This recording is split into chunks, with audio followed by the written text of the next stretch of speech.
The Prodigal Son. A story of mercy, loss, and unending love. There was once a man who had 2 sons. He was a good father, kind, hardworking, and respected.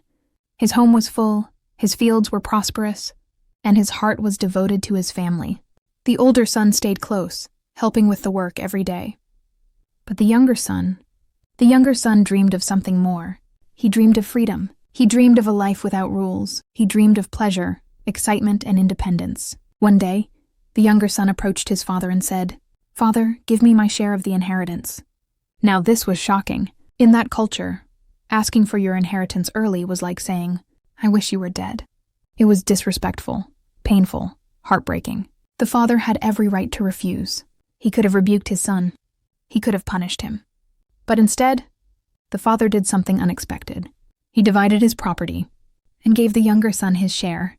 Not long after that, the younger son packed his bags, gathered everything he had, and left home. He traveled to a distant land, far from his father's voice, far from responsibility, far from accountability. At first, life was thrilling. He spent freely. He lived wildly. He surrounded himself with friends, parties, laughter, and pleasure. Money flowed like water, and every day felt like a celebration. But pleasures don't last forever. Soon, the money ran out. And then disaster struck. A severe famine spread across the land. Food became scarce. Jobs disappeared. Friends vanished.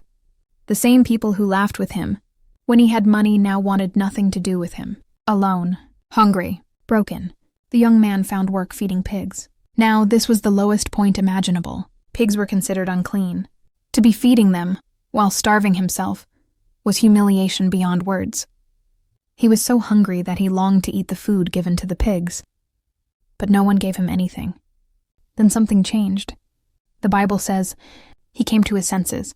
For the first time in a long while, he began to think clearly. He remembered his father's house. He remembered the kindness. He remembered that even his father's servants had enough food to eat. And he said to himself, "How many of my father's hired servants have food to spare?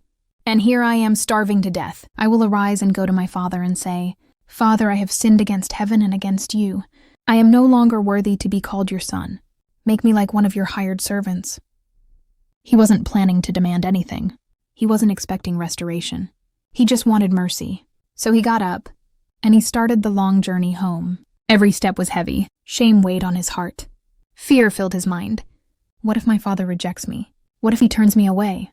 What if it's too late? But while the son was still a long way off, something beautiful happened. The father saw him. Day after day, the father had been watching the road, hoping, praying, waiting.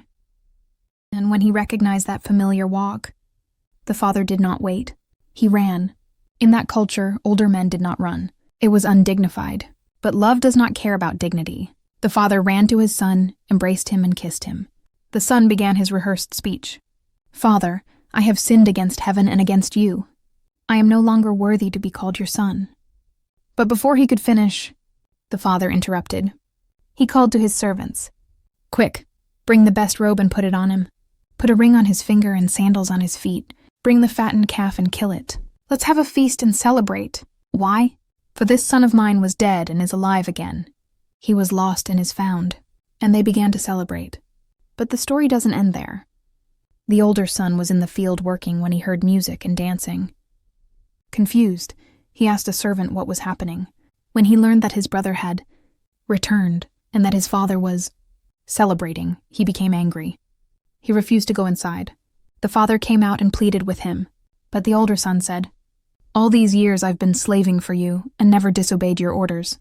Yet you never gave me even a young goat so I could celebrate with my friends. But when this son of yours returns, after wasting your wealth, you kill the fattened calf for him." The father replied gently, "My son, you are always with me and everything I have is yours. But we had to celebrate and be glad, because this brother of yours was dead and is alive again. He was lost and is found." This story is not just about a rebellious son. It's about all of us. At times we are the younger son running away, chasing the world, thinking freedom is found far from God. At times we are the older son, close in proximity but distant in heart. And at all times, God is the Father, watching, waiting, running toward us with open arms. No matter how far you've gone, no matter what you've done, no matter how broken you feel, grace is still available. Because our God does not just forgive, He restores. If this story touched your heart today, remember this: you are never too far to come home.